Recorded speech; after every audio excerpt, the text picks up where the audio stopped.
Hi అండి. అందరూ ఏం చేస్తున్నారు?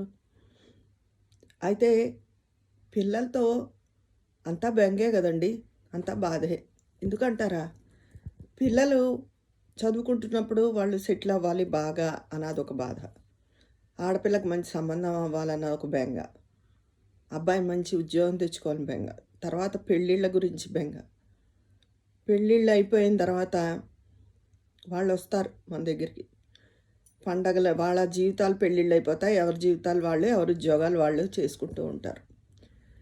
ఎప్పుడైతే మన దగ్గర నుంచి వాళ్ళు మన దగ్గర ఉన్నన్నాళ్ళు వాళ్ళు సెటిల్ అవ్వాలని బెంగ. వాళ్ళు మన దగ్గర నుంచి ఒకసారి వేరే వెళ్ళిపోయిన తర్వాత ఉద్యోగాలు అయ్యి, పెళ్ళిళ్ళు అయ్యి వెళ్ళిపోయిన తర్వాత వాళ్ళ గురించి బెంగ. వాళ్ళు ఎప్పుడొస్తారు అని. వస్తారు. పండగలకొస్తారు. కొన్ని పండగలకి సంక్రాంతిలాగా ఎక్కువ రోజులు ఉంటారు. వాళ్ళు వెళ్ళిపోయాక ఇల్లంతా చిన్నబోయి బెంగ. ఏమీ తోచక. ఏదో మన మనాన్ని మనం అలవాటు చేసుకుని మన పనులు మనం చేసుకుంటుంటే ఇలా వస్తారు మధ్యలో తుఫాన్లాగా. వస్తారు.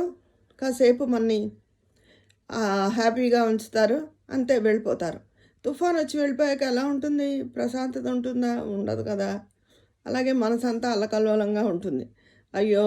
అని ఏం తోచనట్టు, ఏ మూల చూసినా వాళ్ళ బట్టలున్నట్టు, వాళ్ళ పెట్లున్నట్టు, లేతే ఏదో ఒక బెంగగా ఉంటుంది. ఏంటండి ఇది? పిల్లలు మనల్ని ఎందుకు ఇలాగా ఏడిపిస్తారు? పిల్లలుంటే పిల్లలు సెటిల్ అవ్వాలని బెంగ.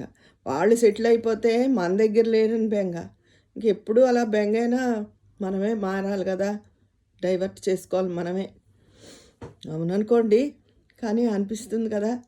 తల్లికి ఎక్కువ అనిపిస్తుంది. అయ్యో!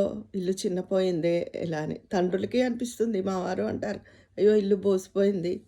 వెళ్ళిపోయారు అంటారు. ఏంటో అంతా ఇది. ఈ మాయా ప్రపంచంలో ఉన్నాం మనం కదా! మీకు అలాగే అనిపిస్తుందా?